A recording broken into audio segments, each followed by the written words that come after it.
Ne pas être les oubliés du Ségur de la santé, le personnel médico-social alerte dans le Rhône. Entre 200 et 250 postes sont actuellement vacants et les foyers d'hébergement pour adultes handicapés se retrouvent en sous-effectif. Hugo Frances et Thomas Humbert.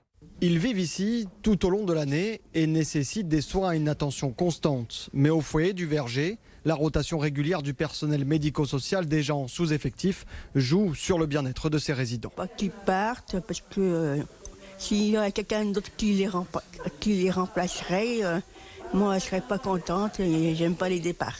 Moi j'ai fait le choix d'être en intérim parce que financièrement je m'y retrouve mieux.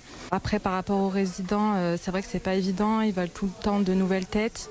Tout le temps, ces nouvelles personnes, ce turnover, ça les chamboule complètement. Pour les familles, c'est une source de stress supplémentaire. Quand on les retrouve en week-end ou à la maison, on voit qu'ils n'ont plus la sérénité qu'ils avaient avant. Ce sont certains jours des toilettes qui ne sont pas faites, ce sont des activités qui sont supprimées. C'est finalement une vie qui devient restreinte au minimum vital et encore. Dans le Rhône, le secteur est sinistré. Entre 200 et 250 postes sont vacants. L'augmentation de salaire des personnels soignants annoncée par le gouvernement ne concerne pas tous les travailleurs médico-sociaux.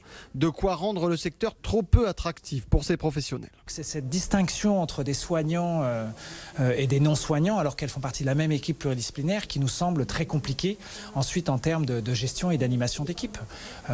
Pourquoi revaloriser certaines professions qui seraient plus importantes que d'autres, alors qu'on est bien sur des notions d'équipe pluridisciplinaire, et ce sont des équipes pluridisciplinaires qui accompagnent les personnes tout au long de la journée et de leur vie, quoi.